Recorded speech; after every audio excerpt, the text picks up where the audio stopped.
మొన్న జరిగిన formation day రోజు కొన్ని స్పీచ్లు ఏదో వివాదాస్పదంగా ఉన్నాయని చెప్పి ఒకటి నా పుట్టాడు పైత్యంగా ఏదో ఒకటి వాగుతాడు. దాన్ని మనం లెక్కలోకి తీసుకోకూడదు. ఓవరాల్ ఇంట్రెస్ట్ లెక్కలోకి తీసుకోవాలి. మనకి జగన్ పార్టీ అని కాదు, టీడీపీ పార్టీ అని కాదు, జనసేన అని కాదు, పార్టీలంతా ఒకటే.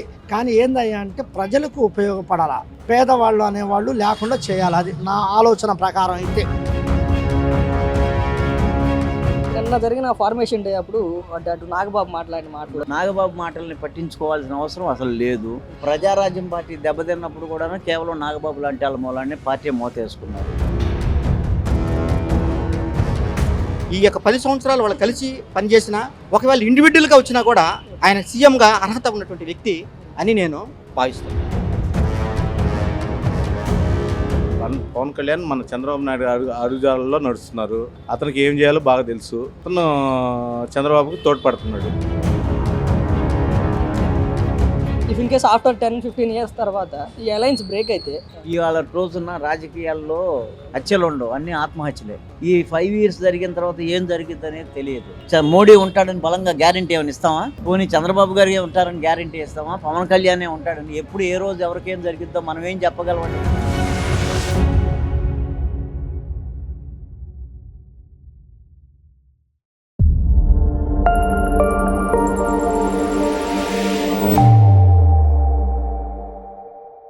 So hi viewers, welcome back to our channel think Andhra. మార్చి 14వ తారీఖున జరిగినటువంటి జనసేన ఫార్మేషన్ డే, 12వ ఫార్మేషన్ డే సందర్భంగా పవన్ కళ్యాణ్ చేసినటువంటి కొన్ని వ్యాఖ్యలు, అదేవిధంగా ప్రధానంగా నాగబాబు చేసినటువంటి వ్యాఖ్యల పైన కొంత వ్యతిరేక గాలులు వీస్తూ ఉన్నటువంటి పరిస్థితి. దీనిపైన అసలు ప్రజలు ఏమనుకుంటున్నారు, నాగబాబు మాట్లాడినటువంటి మాటలపైన ప్రజల అభిప్రాయం ఏంటి, అదేవిధంగా పవన్ కళ్యాణ్ చేసినటువంటి కొన్ని స్టేట్మెంట్స్ ప్రజలు ఏమనుకుంటున్నారు? ప్రధానంగా రాజకీయాల్లో శాశ్వత శత్రువులు, శాశ్వత మిత్రులు ఉండరు. కాబట్టి ఒకవేళ పవన్ కళ్యాణ్ చెప్పినటువంటి మాటకు నిలబడి 10 సంవత్సరాలు కూటమితో కలిసి ఉన్నప్పటికీ తర్వాత జరగబోయేటువంటి ఎన్నికల్లో జనసేన సింగిల్ గా పోటీ చేస్తే అధికారాన్ని చేజిక్కించుకుంటుందా, ఆంధ్రప్రదేశ్ లో ప్రభుత్వాన్ని స్థాపించేటువంటి శక్తి, నాయకత్వం జనసేన పార్టీలో ఉందా అనేటువంటి మరిన్ని అంశాలను ఈ రోజు ప్రజల అభిప్రాయాన్ని తీసుకునేటువంటి ప్రయత్నం చేయబోతున్నాం. ఖచ్చితంగా ఈ వీడియోని చివరి వరకు చూడండి. మీ అభిప్రాయాన్ని ఖచ్చితంగా కామెంట్ రూపంలో తెలియజేయడం మాత్రం మర్చిపోకండి. మీరు కనుక మొదటిసారి మన ఛానల్ చూస్తున్నట్లయితే ఖచ్చితంగా సబ్స్క్రైబ్ చేసుకోవడం మాత్రం మర్చిపోకండి. సార్, మీకు జనసేన పార్టీ పైన, జనసేన లీడర్షిప్ పైన మీ అభిప్రాయం?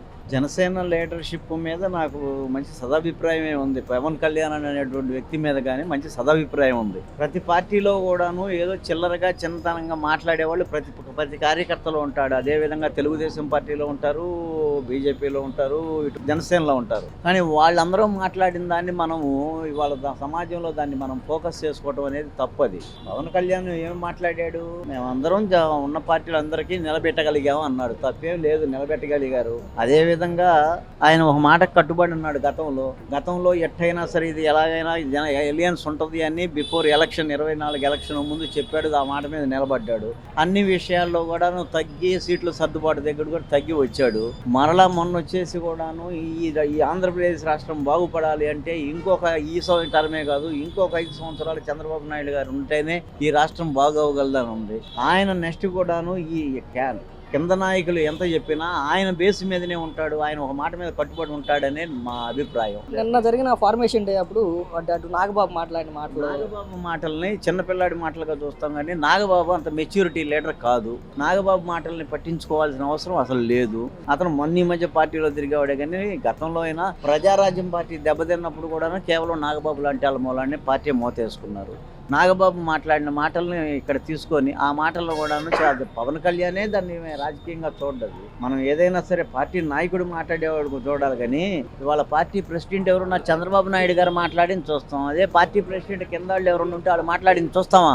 అందుకని పవన్ కళ్యాణ్ మీద మాకు అన్ని పార్టీలకి, మాకు అంటే ప్రస్తుతం ఉన్నటువంటి చంద్రబాబు నాయుడు గారికి కానీ బీజేపీ పార్టీ కానీ ఈ కూటమికి మంచి అభిప్రాయం ఉంది. అవసరమైతే వీళ్ళు రేపు తెలంగాణ కూడా ఇదే కూటమి వెళ్తామని కూడా ఒక దీనికి వదిలారు, పేలర్ వదిలారు. ఒకవేళ అంటే రాజకీయాలు అనగానే శాశ్వత మిత్రులు, శాశ్వత శత్రువులు ఉండరు కదా. If in case after 10-15 years తర్వాత ఈ అలయన్స్ బ్రేక్ అయితే ఇవాళ రోజున రాజకీయాల్లో హత్యలు ఉండవు, అన్ని ఆత్మహత్యలే. అట్లానే 10-15 ఇయర్స్ ఎవడెప్పుడు ఉంటాడో ఎవడెప్పుడు పోతాడో తెలియదు. ఈ 5 ఇయర్స్ జరిగిన తర్వాత ఏం జరిగింది అనేది తెలియదు. మేము అనుకున్నాం, మనం బలంగా ఏమనుకుంటున్నాం, ఉంటుంది అని మనం అనుకుంటున్నాం. మోడీ ఉంటాడని బలంగా గ్యారెంటీ ఏమైనా ఇస్తామా? పోనీ చంద్రబాబు గారు ఉంటారని గ్యారెంటీ ఇస్తామా? పవన్ కళ్యాణ్ ఉంటాడని ఎప్పుడు ఏ రోజు ఎవరికేం జరిగిద్దో మనం ఏం చెప్పగలమండి? ఎప్పుడో 10 సంవత్సరాల నాటి సంగతి. ఆయన అన్న మాట గొప్ప మాట ఏంటంటే, ఈ రాష్ట్రానికి చంద్రబాబు నాయుడు ఇప్పుడు కావాలి, ఇంకొక టర్మ్ కూడా కావాలి అన్న మనం ఉండండి. అది మన సిద్ధాంతం, అదొకటే, మనం దాని మీదనే బేస్ అవ్వాలి. సింగిల్ గా గవర్నమెంట్ ని ఫామ్ చేసే క్యాపబిలిటీ జనసేనకి ఉందా అంటే ఇవాళని మనం అది చిన్నతనంగా మాట్లాడకూడదు. మనం కూడా మాట్లాడితే ఓపెన్ గా మాట్లాడితే నాగబాబు మాట్లాడినట్టే ఉంటుంది. నేను 40 సంవత్సరాలు నాకు రాజకీయ అనుభవం ఉంది. అట్లా మాట్లాడకూడదు. మనతో పాటు కలిసి ఉండే పార్టీని మనం కలుపుకొని వెళ్ళేటట్టు మాట్లాడాలి. కానీ ఎవరో ఇంకొకరు మాట్లాడారు, చిన్నతనం తక్కువ చేసిన మనం మాట్లాడితే వాళ్ళకి మనకి ఉండే తేడా ఏముంది? అందుకని అట్లాంటి చిన్న మాటలు, అట్లాంటి తెలియని మాటలు, ఇన్మెచ్యూర్డ్ అంటాడు, ఇన్మెచ్యూర్డ్ మాటలు మేము మాట్లాడకూడదు. 2019కి ముందు 2024 ముందు వరకు ఆల్మోస్ట్ వైసీపీ వాళ్ళు కానీ లేదా ఇతర పార్టీ వాళ్ళు ఎవరన్నా టీడీపీ వాళ్ళు విమర్శించాలంటే మొదట వచ్చే పేరు తెలుగుదేశం పార్టీకి సంబంధించి నారా లోకేష్, నారా చంద్రబాబు నాయుడు అయ్యి ఉండేవాళ్ళు. కానీ ఇప్పుడు కేవలం పవన్ కళ్యాణ్ టార్గెట్ గా పెట్టుకుని, జనసేన కార్యకర్తలను టార్గెట్ గా పెట్టుకొని ఇప్పుడు ఉన్నటువంటి వైసీపీ వాళ్ళు చేసినటువంటి విమర్శలు కదా. మరి ఈ విమర్శలకి రెచ్చిపోయే విధంగా లేదంటే పవన్ కళ్యాణ్ టార్గెట్ చేయడానికి కారణాలు ఏముంటాయి? ఏ విధంగానైనా మనుషులకి రెచ్చగొట్టే విధానాన్ని గనక చేస్తే కొంతమంది బరస్ట్ అవుతారు, కొంతమంది ఫీల్ అవుతారు అనేటటువంటి కొంత ఆలోచన ఉంటుంది. కానీ పవన్ కళ్యాణ్ రెచ్చగొడితే రెచ్చిపోయేటటువంటి ఏజ్, ఆ మెచ్యూరిటీ అంత, అది ఆ ఇమ్మెచ్యూరిటీ అంతా పోయింది. అది ఒకప్పుడు పవన్ కళ్యాణ్. ఇవాళ మీరు ఎవరు ఎంతమంది రెచ్చగొట్టినా పవన్ కళ్యాణ్ రెచ్చిపోయేటటువంటి వ్యక్తి కాదు. అది ఒకప్పుడు పరిస్థితి, రెచ్చిపోతాడు అంతే. ఎందుకు చేస్తారు? ఇవాళ చెడగొట్టడానికి ఉండే వాళ్ళు ఎక్కువ ఉంటారు, కానీ కలిపే వాళ్ళు చాలా తక్కువ ఉంటారు. ఇట్లాంటి పరిస్థితుల్లో వాళ్ళు ఎందుకు మాట్లాడుతున్నారు అంటే, వాళ్ళని మాట్లాడుతున్నారో వాళ్ళ అధినాయకుడు చెప్తే వాళ్ళు మాట్లాడుతున్నారో అనేది మనం అర్థం చేసుకోవాలి. అక్కడ మీకు జనసేన పార్టీ పైన మీ అభిప్రాయం అంటే ఏం చెప్తారు? జనసేన పార్టీ అనేది జనసేన పార్టీ, దానికి అభిప్రాయం ఏముంది? అంటే ఆ పార్టీ నాయకత్వం పైన, ఆ పార్టీ లీడర్ల పైన. పార్టీ నాయకత్వం పర్వాలేదు, అడ్జస్ట్ అయిపోయారు, వాళ్ళంతా బాగానే ఉంది. జనసేన పార్టీ తెలుగుదేశంతో పాటు అడ్జస్ట్ అయ్యారు. కానీ ఒకడారా చిన్న ఉంటే అదేం పెద్ద, ఎవడో నాబొట్టాడు పైకి వాడు ఒకడో అరమంటాడు, వాడు ఏదో కొస్తారు. కానీ అది పెద్ద నెగ్లిజిబుల్. ఇవాళ వరకు జనసేన పవన్ కళ్యాణ్ కానీ ఎవరైనా కానీ ఇవాళ వరకు బాగానే ఉంది. మొన్న జరిగిన ఫార్మేషన్ డే రోజు కొన్ని స్పీచ్లు ఏదో వివాదాస్పదంగా ఉన్నాయని చెప్పి ఉంటారు. ఇప్పుడు ఒక పార్టీ అన్న తర్వాత మంచి చెప్పరా రెండు అందరూ ఉంటారు. ఒకటి నాబొట్టాడు పైచింగ్ ఏదో వాగుతాడు, దాన్ని మనం లెక్కలోకి తీసుకోకూడదు. ఓవరాల్ ఇంట్రెస్ట్ లెక్కలోకి తీసుకోవాలి. ఓవరాల్ గా పార్టీ ఎలా ఉంది, మన సంబంధాలు ఎలా ఉన్నాయి అనేది వాటినే కన్సిడర్ చేయాలి. కానీ ఇప్పుడు మహాసముద్రంలో ఒక నీటి బొట్టు వేశారు కదా అనేది కాదు, దానికైతే జరుగుతూ ఉంటది. పార్టీ అంటే అంతవరకే. జనరల్ గా పాలిటిక్స్ అన్నాక అంటే శాశ్వత మిత్రులు ఉండరు, శాశ్వత శత్రువులు అనేది రాజకీయాల్లో వచ్చే మొదటి పదం కదా. దాన్ని బేస్ చేసుకుని ఇంకొక 10 years కో 15 years కో భేదాలు వస్తే 2029 దాకా డోకా లేదయ్యా. ఆ తర్వాత సింగిల్ గా గవర్నమెంట్ ని ఫామ్ చేసి, సింగిల్ గా గవర్నమెంట్ ని ఎవడు తలకిందులైనా కానీ చంద్రబాబుని ఎవడు వంచలేడు. 29 నువ్వు వచ్చినా రాకపోయినా, కలిసి ఉండా లేకపోయినా కానీ ఎవడు పెగ్గలిగింది లేదు. ఉంటా కలిసి ఉంటే ఇంకా బాగా 4 సీట్లు అదనం ఉంటాయి. కలవపోయినా కానీ 130కి ఎవడికి తగ్గవు. ఇవాళ వచ్చి 130కి ఎవడికి తగ్గవు. ఆయన కలిసి ఉంటే తగ్గవు, కలవపోయినా తగ్గవు. అయితే ఒకటి ఏంటంటే రేపోర్ట్ అందరు బిల్డప్ చేస్తున్నారు, ఎవరి భయాలు వాళ్ళకు ఉండే, అందరూ కలిసికట్టుగా పనిచేస్తున్నారు. ఇవాళ వరకు ఇబ్బంది లేదు. ఎందుకంటే ఇదివరకు మాదిరిగా కూడా పవన్ కళ్యాణ్ కూడా ఈ రాజకీయాలను వంట పట్టించుకున్నాడు. మనం ఎవరికే ఇతరుల మాటలేని ఎవరికి ఎగిరితే మన వల్ల ప్రయోజనం లేదా అని గత 2 ఎన్నికలు ఆయనకి పొందాం. ఇది అయింది. అందుకని జాగ్రత్తగా మొన్న మెయింటైన్ చేశాడు. అతనికి థ్యాంక్స్ చెప్పాల్సింది. మొన్న ఎలక్షన్స్ అయిపోయిన దగ్గర నుంచి కూడా ఇంతకు ముందు మాట్లాడితే చంద్రబాబు పేరు ఎత్తేటువంటి వైసీపీ నాయకులు కేవలం పవన్ కళ్యాణ్ రెచ్చగొట్టే విధంగా, జన సైనికులు రెచ్చగొట్టే విధంగా మాట్లాడారు. YCP plan. వైసీపీ ఇక్కడ నీ బొట్టు నా బొట్టు కులపిచ్చాళ్ళు ఉంటారు కదా, వాళ్ళ ప్లాను ఏదో రకంగా దీన్ని భగ్నం చేయాలనేటువంటిది వాళ్ళ ఆలోచన. వాళ్ళ ఆలోచనకి నీ బొట్టు నా బొట్టాడు బలి అయిపోతా ఉంటారు. వాళ్ళు కొంతమంది నీ బొట్టు నా బొట్టాడికి డబ్బులు ఇచ్చి ఏదో చేపిస్తూ ఉంటారు. హరిరామ్ సాగే 95 ఏళ్ళు, ఎందుకు వాడికి ఏం వాయివా, ఏం మాట్లాడుతున్నాడు వాడికే తెలియదు, ఎక్కడ ఒంటేలు పోతున్నాడు తెలియదు, ఎక్కడ దొడ్డి పోతున్నాడు. ఎందుకు ఇట్లాంటి వాళ్ళు ఇట్లాంటివి జరుగుతూ ఉంటాయి. మనం ఓవరాల్ ఇంట్రెస్ట్ ఆలోచన చేయాలి. కానీ ఎవడో ఒకడికి చిన్న కొత్త కూర్చాడు అనేది should not take in to consideration. మనం ఓవరాలే అది ఇంపార్టెంట్, అంతవరకే. సార్ మొన్న జనసేన ఫార్మేషన్ డే జరిగింది కదా, అసలు ఓవరాల్ గా జనసేన పార్టీ పైన, జనసేన లీడర్షిప్ పైన మీ ఒపీనియన్ ఏంటి అంటే ఏం చెప్తారు? జనసేన పార్టీ అనేది వాళ్ళ బ్రదర్ పెట్టిన పార్టీ లెక్కలోనే ఉంటుంది. ప్రజారాజ్యం లెక్కలోనే జనసేన ఉద్భవించింది. జనసేన వచ్చిన తర్వాత ఉన్నటువంటి ఆంధ్రప్రదేశ్ యొక్క ఉనికి కానీ, పార్టీల యొక్క ఆలోచన విధానం కానీ అన్నీ కూడా 10 సంవత్సరాలు ప్రతిపక్షంలో కూడా లేని పరిస్థితుల్లో చాలా ఇబ్బందులు పడ్డారు. పరిస్థితులు కార్యకర్తలు కానీ, ప్రజాస్వామ్య రాజ్యంలో అనేక బాధలు పడుతున్నప్పుడు సైనికుడిగా పవన్ కళ్యాణ్ గారు వచ్చి ప్రజలకు సేవ చేసే కార్యక్రమంలో ఒక భాగంగా ఆయన బాధ్యత తీసుకోవడం జరిగింది. ఫస్ట్ టైం ఒక ఫెయిల్ అయినప్పటికీ కూడా సెకండ్ టైం కూడా ఆయన బాగా ఆలోచనపూర్వకంగా నిర్ణయాలు తీసుకోవడం జరిగింది. అయినప్పటికీ కూడా పార్టీలో ఉన్నటువంటి కార్యకర్తలు కానీ లేకపోతే జన సైనికులు కానీ వీళ్ళందరూ కూడా ఒక ఆలోచన మీద ఉండటం వల్ల పార్టీ బలోపేతం కావడం జరిగింది. అందులో ఫార్మేషన్ డే జరిగినప్పుడు పవన్ కళ్యాణ్ మాట్లాడినటువంటి కొన్ని మాటలు, అంటే 4 దశాబ్దాలుగా ఉన్నటువంటి పార్టీని మనం నిలబడ్డాం, వాళ్ళని నిలబెట్టాం అనే మాటలు, లేదంటే పవన్ కళ్యాణ్ గెలుపులో ఎవరి పాత్ర లేదు, పిఠాపురం ప్రజలు కేవలం జన సైనికుల పాత్రే ఉందంటూ మాట్లాడి నాగబాబు మాటలు కానీ కొంత వ్యతిరేకత కనిపిస్తాం. మీకేముంది? అక్కడ పవన్ కళ్యాణ్ గారు ఓపెన్ హార్ట్ తోటి మాట్లాడారు. ఎందుకంటే ఒకప్పుడు నేను ఎలా ఉండేవాడిని ఫిజికల్గా, ఇప్పుడు ఎలా ఉన్నాను అనేది విషయం చెప్పుకొచ్చాడు. మానసికంగా మాత్రం బాగా బలోపేతం అయ్యాడు. ఫిజికల్గా బాగా తగ్గినా కూడా మానసికంగా బాగా తర్వాత పబ్లిక్లో కూడా చాలా మందిని ఆకర్షించడం జరిగింది. ఈ రాష్ట్రాన్ని బాగుపడటానికి, రాష్ట్రాన్ని ఒక గాడిలో పెట్టడానికి కూడా పవన్ కళ్యాణ్ గారు లేకపోతే ఈ రోజున అస్తవ్యస్తం అయిపోయేటువంటి పరిపాలన మనం చూసేవాళ్ళం. కాబట్టి అలాంటి పరిపాలన రాకుండా బీజేపీ, టీడీపీ, జనసేన ఈ 3 కలిసి ఒక ప్రజా సంక్షేమంలో ఉన్నతమైనటువంటి దిశలో ఎన్నడూ కనిపించని రీతిలో రిజల్ట్స్ మనం చూసాం. కాబట్టి ఇక్కడ నాగబాబు గారు కూడా మాట్లాడారు, చాలా చక్కగా మాట్లాడారు. ఎందుకంటే అతను పుట్టుకు కూడా వాళ్ళ మదర్ను కూడా పాపం పురిటి నొప్పులు కూడా రాకుండా పుట్టాడని, ఓకేనా. కాబట్టి అలాంటి వ్యక్తి మన సొసైటీకి చాలా మేలు చేస్తాడు. ఎవరిని కూడా ప్రజలకు కూడా ఇబ్బంది పెట్టేటువంటి కార్యక్రమం కాకుండా చాలా మంచి చేయాలనేటువంటి ఆలోచన పవన్ కళ్యాణ్ గారికి ఉంటుందని చెప్పడం జరిగింది. కాబట్టి ఇప్పుడు అతను రావడం మనకు చాలా చాలా మంచిది. ఈ యొక్క రాష్ట్రంలో మంచి జరుగుతుందని నేను ఆశపడుతున్నాను. తర్వాత కూటమి పరిపాలన కాబట్టి బీజేపీ చాలా ఉన్నతమైనటువంటి ఆశయాలు, మనకు రావాల్సినటువంటి ఫండ్స్ కానీ అన్నీ కూడా మంచి పరిపాలన మోడీ గారు చేస్తారు. రాజకీయాలు అన్న తర్వాత అటు శాశ్వత మిత్రులు, శాశ్వత శత్రువులు ఉండాలనేది మొదటి నినాదం రాజకీయాల్లో. ఇదే ఇంప్లిమెంట్ అయ్యి ఒక 10 సంవత్సరాల దాకా కలిసి ఉంటామని చెప్పి పవన్ కళ్యాణ్ గారు ఓపెన్ స్టేట్మెంట్ ఇచ్చారు. ఆఫ్టర్ 10 years ఒకవేళ అలయన్స్ బ్రేక్ అయితే ఇండివిజువల్గా గవర్నమెంట్ని ఫామ్ చేసేటువంటి లీడర్షిప్ జనసేనలో ఉందా? ఖచ్చితంగా ఉంటుంది. ఎందుకంటే ఎట్ ఎ టైంలోనే ఒక ఎమ్మెల్యే డిప్యూటీ సీఎం కాడు.